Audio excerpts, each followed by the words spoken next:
Design thinking is a relatively recent human-centered approach to innovation that draws from the designer's toolkit to integrate the needs of people, the possibilities of technology, and the requirements for business success. These are powerful methods because design is used not as a cosmetic tool, but as a vital pillar with technology to create innovative solutions. So it is a specific process and way of thinking that focuses on the need for creative competitiveness for success and on why a new kind of leadership is required in the global arena, one that could unlock a team's creativity and ability to innovate. To share their thoughts on this vital topic, please welcome Robbie Antonio and Charles Hayes with Time Inc.'s Clay Chandler. Let's welcome.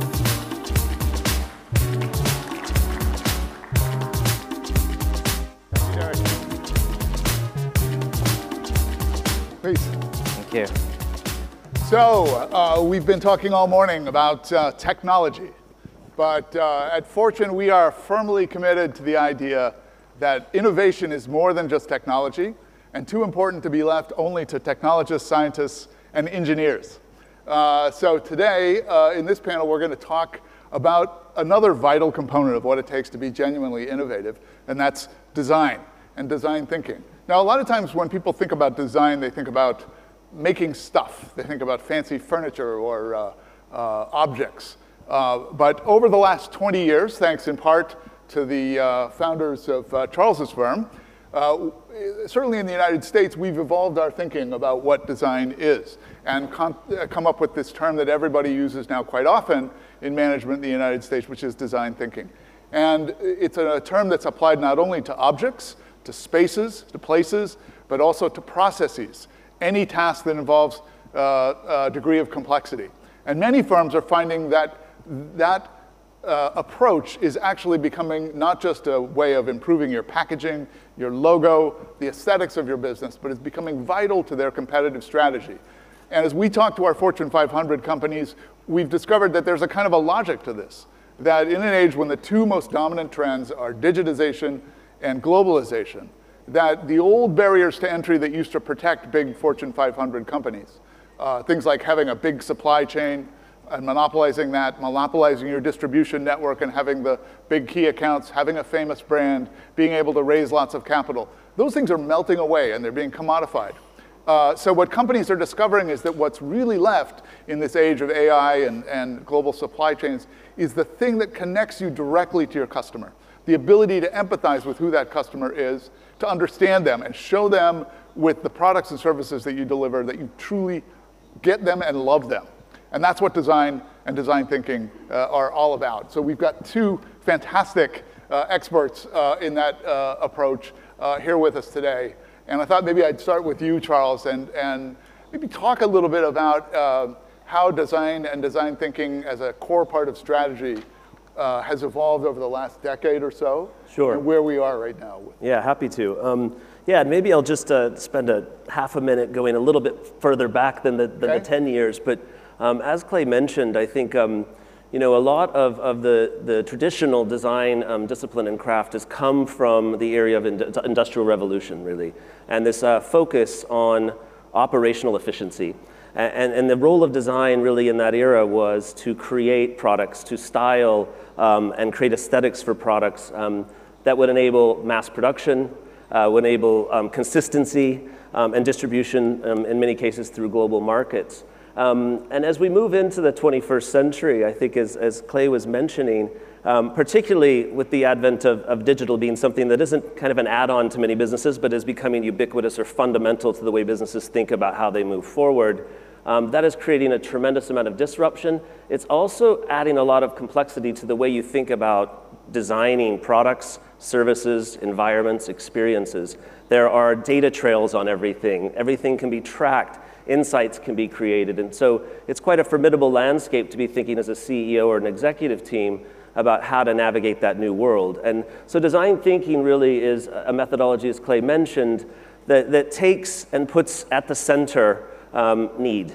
the need of humans. Those could be users of technology, those could be patients in a hospital, those could be consumers, or even employees of a company, and elevate those needs to a state of heightened awareness, and then follow through with ideation, prototyping, iteration to come up with ideas rapidly, quickly, get them to market very fast, and then do it again, right? And so that speed and that scale are very, very different than we've ever seen before. And I think it also requires a shift in kind of organizations and how they think about going to market from operational efficiency, which is still very important, but to add to it this notion of creative competitiveness, which is the ability for companies to have new ideas, to share them either internally or with their partners, and to act on them, and to do that at speed. And so that is the world we now live in, and design thinking is one of those tools and mindsets that can really enable that to take shape. Fantastic. So Charles is based in Shanghai and has been in Shanghai for many years. Want to maybe come back in a moment and talk about design and where it is in China. But let me turn next to Robbie, who has the distinction of being the only unicorn in the Philippines. His business, Revolution Precrafted, just last month was announced. Second round of funding is over $1 billion in valuation, and has a fascinating business model that has design right at the very center of it and marries design and technology. Why don't you tell us a little bit about what you do and how you came up with this idea? Thanks, Clay. So design and branding have always been at the core of my strategy in differentiating real estate. So backtrack, over 12 years ago, I started a company called Antonio Development in New York City, where I developed the only ground-up design project by Mr. Ian Pei, the architect of the Louvre. So immediately I saw how design and architecture and getting one of the most significant architects in the world to do something for yourself and your building completely gravitates clients towards the project. Shortly after that, about 5 years, went back to Manila, where I worked for the family business, where I really used branding and and design as at the forefront of differentiating the company. So specifically, I partnered with the most number of fashion brands in the world. I own the Armani building in Manila, residences, Versace, Missoni. I partnered with a Trump organization. I own Trump Tower in Manila, so on and so forth. And designers like Philippe Starck. And I realized this is all great. It increases value add to my absorption in terms of getting clientele. It increases my price per square, even if my location is B+ over an A or A+ location. I just said, this is fine and dandy, but how do I change the world, right? So I said, I gotta transport this concept and be able to create structures or homes all over the world. And how do I do that? Using this technology called modular prefab technology. So 2 years ago, I started a company called Revolution Precrafted, which is the only branded housing company in the world. Extremely design driven. We have 63 of the world's best architects, designers, brands such as Wallpaper, Jean-Nouvel, Zaha Hadid, you name it. We really have them at their global exclusivity. And so the value proposition of the company is fivefold: speed. I can produce a home in about 60 to 90 days versus 2 years. 2, technology. I use advanced robotics in certain cases to produce these structures and ship them anywhere in the world. 3rd, the accessible price point. Start my homes at about $19,000 with the world's best brands. So think about it. In fashion, they call it haute couture. I really wanted more pret-a-porter, right? I wanted designer-driven structures and homes at very affordable prices. 4th, obvious design, 63 of the world's best architects, as I said, and 5, global in nature. So wanted to create a company that would be able to address concerns of housing, retail, and later on we're going to go to verticals, and I can talk about that, in really 192, 193 countries all over the world. Wow, it's amazing. So this is within 2 years you've got this up. Yes, it's actually fastest than ever in Southeast Asia to have achieve that status. We're, I guess, in the 9th one in Southeast Asia. Amazing, amazing. Charles, I wonder if you could give us a Chinese perspective on all this. You know, I have a piece in this month's Fortune magazine that leads with the example of DJI, this Chinese company that makes these wonderful drones that's become kind of the category killer. And I love the example of DJI because DJI is kind of the answer to anybody who has an iPhone and sees on the back of it that it says, you know, it's assembled in China, but actually the cool stuff, the design, happens in California. This is DJI drones are assembled and designed in China, and for a good reason. But China is still got a long way to go in terms of its understanding of design and design thinking. Where is China in this spectrum of kind of made in China, as you described it in our conversation the other day, to created in China? Yeah. What does it need to do to get to where it should go? Well, it's certainly not a linear spectrum, is one thing I would say. I think there are many Chinas when it comes to business innovation and different sectors that are doing amazing things, DJI being a great example of someone who's actually world leading in their category. And actually, also, as is very commonly referenced, the Alibabas and the Tencents and the Baidus of the world who basically started as digital natives have also, I think, and many of the people have mentioned it earlier today, been driving innovation for quite some time in spaces like e-commerce and seamless integration of physical and digital. But the entire economy has been going through, as we all know as well, this shift from a slowing down of what still is growth, but a slowing down of that, and really the government very publicly pointing to innovation and entrepreneurship as important new engines and sources for growth, right? And so as you look across industries and different kinds of businesses, they're faring better or worse depending on the nature of their context, depending on how entrenched in the industry they are or how disrupted they are going to be. And I think one of the things that I'm seeing, certainly when speaking with Chinese CEOs, at least the ones that are really deeply thinking about where growth is going to come in the next decade for them, it is a shift in, and this kind of hits on a tension I think that was brought up early at the first panel in the day, this idea that innovation is fundamentally a challenge of the old, a challenge of authority, right. And that somehow that might conflict with Chinese culture.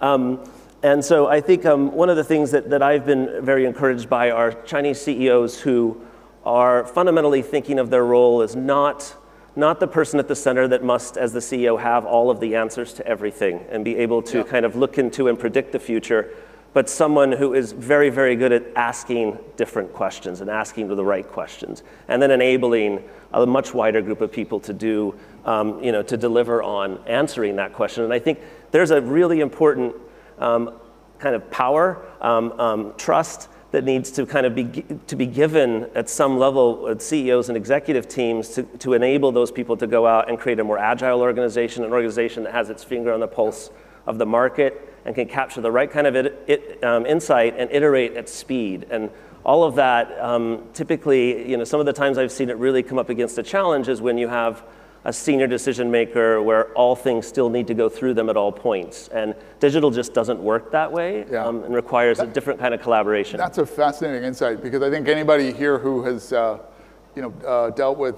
successful Chinese, especially sort of family-run businesses, will discover that tends often to be the pattern, is that you have to wait for the boss to review everything to make the final decision. How does it work in your business? Are you really hands-on, or do you devolve, or how do you get the... Too hands-on.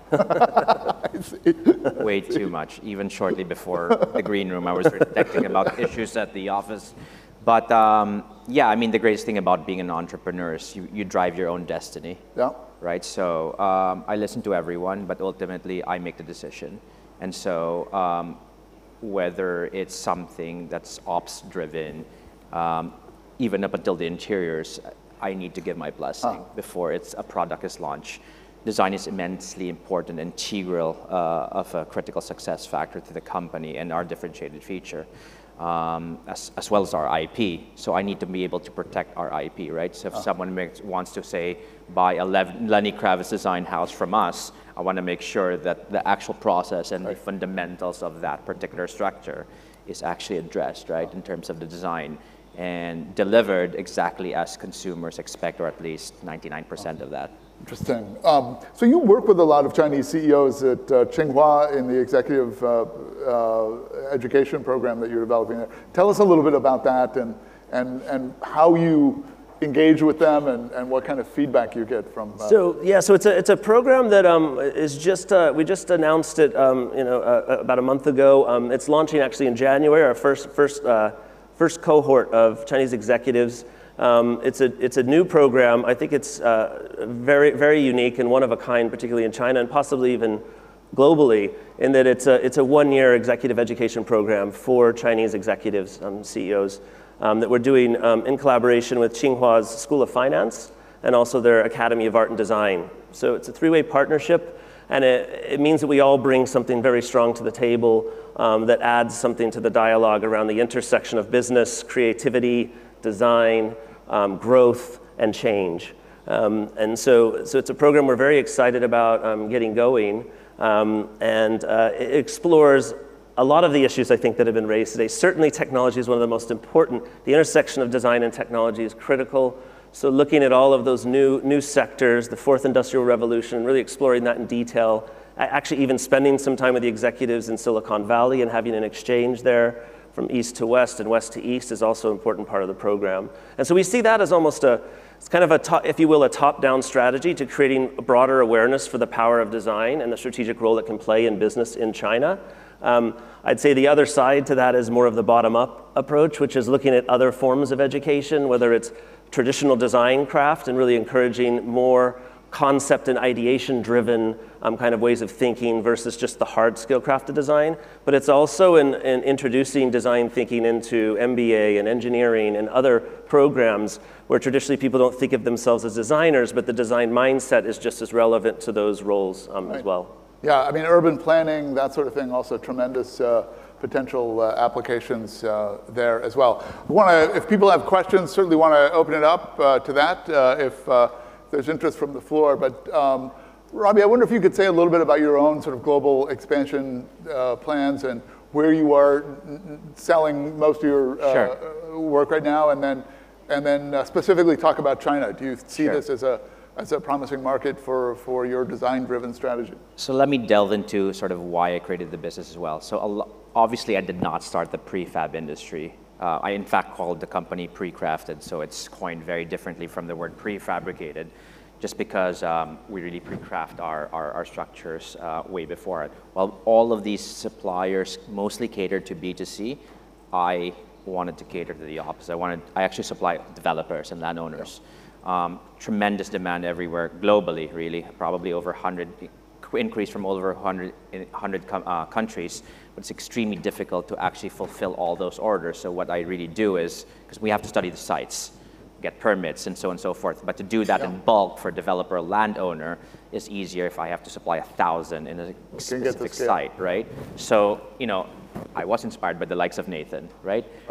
Who really, for Airbnb, who really wanted a no inventory business model, very, very low capex and global in technology, and I really addressed that in my business in an industry I know extremely well, which is real estate, right? To differentiate. So expansion-wise, I want to expand in pretty much everywhere, but really open up offices in about 18 countries. Think of me as a car company.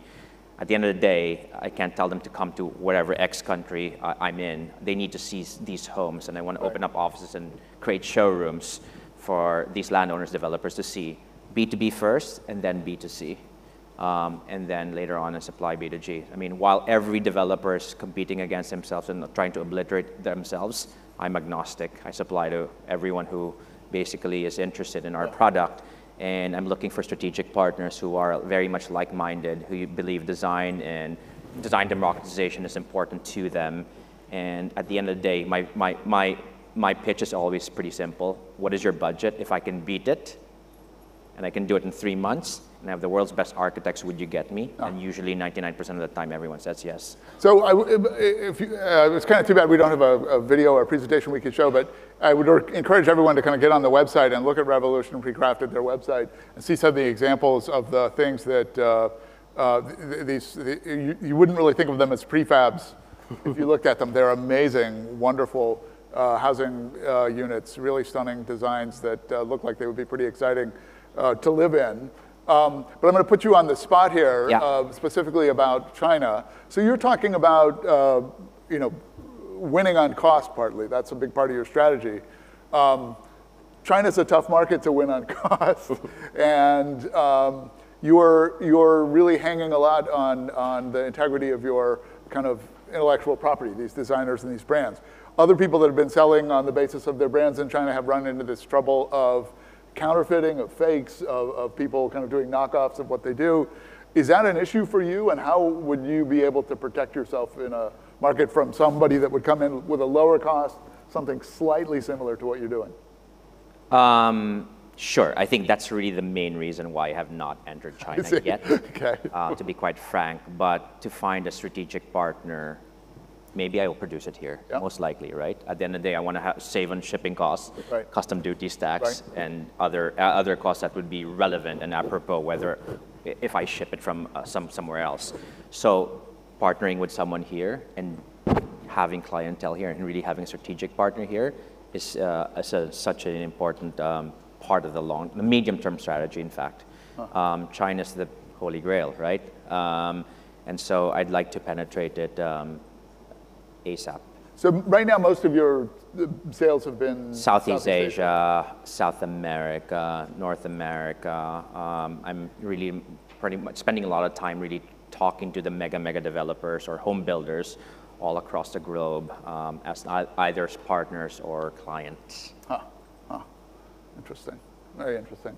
So Charles, I'm going to ask you just a kind of quick question about not just the higher education in China, but for more primary and kind of secondary education. We're going to hear tonight from Lenora Chu, who's the author of a wonderful book it's called Little Soldiers, about her experiences from sending her children to Mandarin-speaking school in Shanghai, and what she discovered about the Chinese approach to education. And she is in some ways a kind of counterpoint to the other famous book about Chinese education, which is the Tiger Mom book, which many of you will be familiar with.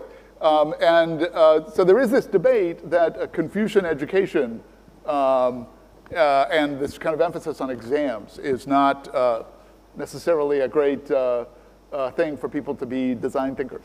What do you think? We got 30 seconds. 30 seconds, yeah. Great. Well, yeah, I think we've done some, we've actually worked in this space, and we actually worked with a toy company who was really struggling to understand what the real value proposition to parents of toys are in a system where actually just about every bit of free time of that child's taken by extracurricular activities and studying, and it's quite an intense experience. And so really helping them to rethink their business from actually selling toys to really rethinking what the role of play can do in learning and development. And so there's psychology involved in that, there's research involved in that, but when you start to look at that, you start to identify opportunities to complement the education system with social activities, with play activities that actually have learning outcomes, and that we found that parents are incredibly engaged and very excited about that. The critical thing is to be able to demonstrate the efficacy of why that valuable time is more important or could be as beneficial as another activity they might choose.